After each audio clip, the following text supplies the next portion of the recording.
Assalamualaikum warahmatullahi wabarakatuh. My name is Cik Engku Anan bin Cik Engku Azri, SIT 230700227 from Dbit 2A. So, today I will explain about inflation.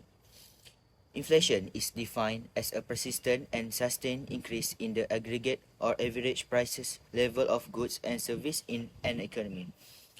And inflation implies that there is an increase in the cost living that causes lower purchasing power. So, I will show you how inflation can be measured. Inflation can be measured by using Consumer Price Index (CPI). CPI measures the price of commodities and services such as medical care, education, and food. Let's take an example, Switzerland. In Switzerland, the living costs get very high as income tax can run up to 14%. But the main reason of inflation are high demand and low supplies of goods. That implies inflation with both advantage and disadvantage, and some economic users believe inflation is necessary for economic growth. With inflation, the government can expand the money supply and boost the economy by raising consumer demand and consumption, driving the economic growth. In 2019, the world is shocked by COVID-19. The world, which was largely split in Wuhan, China, nation affected by COVID-19 pandemic, causing inflation to occur. Due to social distancing and standard operating procedure (SOP), the economic sector, specifically Malaysia, cannot be operated as usual, which caused change in aggregate supply and aggregate demand. Cost boost inflation happens when the aggregate supply decrease, the price will be increased. Meanwhile, demand pull inflation occurs when the aggregate demand is rising and the price will increase. Inflation is a general rise in the price of goods in an economy. Demand pull inflation causes upward pressure on price due shortage in supply, a condition that economists describe as too many dollars chasing too few goods. An increase in aggregate demand can also lead to this type of inflation. An increase in aggregate demand may be caused by a rise in employment, as companies need to hire more people to increase their output. A tight labor market means higher wages, which translates into greater demand. The number one is inflation is thought to be caused by different mechanisms. Number two is when aggregate demand surpasses available supply, higher prices are the result. This demand pull inflation. Number three is a low unemployment rate is unquestionably good in general, but it can cause inflation because more people have more disposable income. High prices are the result. This demand pull inflation. Okay, say the economy is in a boom period and the unemployment rate falls to a new low. Interest rates are at a low point too. The federal government, seeking to get more gasoline cars off the road, initiates a special tax credit for buyers of fuel-efficient cars. The big auto companies are thrilled, although they didn't anticipate such a confluence of upbeat factors all at once. Demand for many models of cars goes through the roof, but the manufacturer literally can't make them fast enough. The price of the most popular model rise, and bargains are rare. The result is an increase in the average price of a new car. It's not just cars that are affected, though, which almost everyone gainfully employed and borrowing rates at a low. Consumer spending on many goods increases beyond the available supply. That's demand pull inflation in action. Cost push inflation, also known as wage push inflation, occurs when overall prices increase inflation due to increases in the cost of wages and raw materials. Higher cost of production can decrease the aggregate supply, which is the amount of total production in the economy. Since the demand for goods has not changed, the price increases from production are passed on to consumers, creating cost push inflation. Cost push inflation can be compared with demand pull inflation. Okay, the keyword number 1 is cost push inflation occurs when overall price increase inflation due to increases in the cost of wages and raw materials. Number 2, cost push inflation can occur when higher costs of production decrease the aggregate supply, the amount of total production in the economy. Number 3 is since the demand for goods has not changed, the price increases from production are passed onto consumers, creating cost push inflation.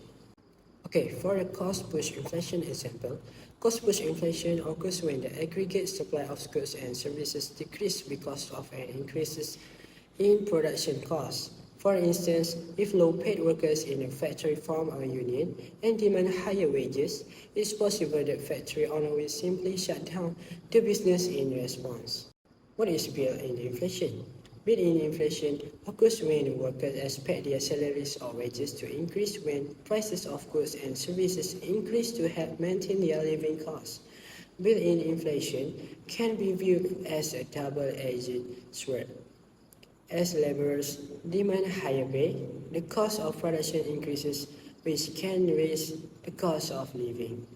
Built-in inflation example, if employers don't keep their wages competitive, they could end up with a labor shortage. If a business raises workers' wages or salaries and tries to maintain profit margins by raising prices, that's built-in inflation. Assalamualaikum and hi, my name is Hairi Nisham Nisham, SIT 22070229. So I will explain how inflation can be related to COVID-19. So, diagram above shows that aggregate demand for face masks. Due to pandemic COVID-19, face mask is one of the goods that increase in demand. Original price for face mask is 80 cents. The price increased from 80 cents to 150 cents due to increase from aggregate demand. Equilibrium for face mask is achieved when line AD1 intersect with AS as the price 150 cents and total production is 500,000. 500,000 is the maximum total production for that. Supplier cannot supply more than 500,000. When aggregate demand keep increasing, the price will also increase. This will cause the price from 150 increase to 2 ringgit. In the graph above, equilibrium achieved at 2 ringgit per kilogram and real output at YF. When aggregate supply falls, supply curve shift to the left. General price level increase from 2 ringgit to 5 ringgit per kilogram. Aggregate demand will be constant, but aggregate supply will be decreased. So production will decrease from YF to Y1. But price will increase from 2 ringgit to 5 ringgit due to new equilibrium. All Malaysian main food is rice. That's why aggregate demand is constant. But the raw material and wages increase, make the cost also increase. That's proving why the rice is goods that getting through cost push inflation during pandemic. Thank you. Assalamualaikum and hi, my name is Imam Aiman bin Abdullah. I will explain about how can inflation be controlled. So basically there are 3 different measures that can be used by the government to control the inflation. The first one is contractionary fiscal policy, contractionary monetary policy, and the last one is direct control. Contractionary fiscal policy. Government implement a budget surplus to reduce the inflationary pressure on its economy. The 2 tools of budget surplus are reducing government expenditure T and increasing taxation T to decrease the aggregate demand. This is because any decrease in the components of AD will decrease AD, whereas AD is equal to C plus I plus D plus X minus M. Decrease in government expenditure. A reduction in government expenditure G will bring a direct multiplier effect on the aggregate demand, causing the AD to decrease. Next one is increase in taxes. In times of inflation, the government tends to implement regressive tax structure or increase its indirect tax on goods and services to reduce the disposable income of individuals. Why? This will reduce the consumption of goods and services. C. hence causing the AD to decrease and will lead to a fall in price level. So the second measures of inflation is contractionary monetary policy. The central bank can reduce the money supply using several monetary instruments. These measures will reduce the money creation, consumption and investment so that the aggregate demand will fall. So the first monetary instrument is raising the interest rate. The central bank will direct the commercial banks to raise their interest rates for deposits from the public. The high interest rates will encourage the public to save more and increase the savings level to decrease AD and price level. Next is raising required reserve ratio. Required reserve ratio is the amount of cash that all commercial banks have to keep in the central bank. During inflation, the central bank will increase the required reserve ratio of all commercial banks. This will reduce the ability of commercial banks to provide loans, then will decrease the inflation rate. So the last measure is direct control. If inflation is due to an increase in the cost of production, the following direct control measure can reduce the cost push inflation. First one is income policy. The government has to ensure wages does not rise faster than productivity. The trade unions are required not to demand for higher wages. This is important to control the wage push inflation and cost of production. Last but not least, increase in savings. Increase in savings can reduce the disposable income and personal consumption expenditure. However, people are not in a position to save voluntarily due to the rising cost of living. Hence, Keynes suggested compulsory savings or deferred payment. That's all from me. Thank you. I'll be explaining about effects of inflation. Inflation will cause redistribution of income or wealth, such as businessmen will make more profit from rising prices, shareholders will receive higher dividends, wages earners and salaried workers' income will decrease, and pensioners is the most critical one since their income is fixed and it falls down and decrease. So the next one is discourages savings.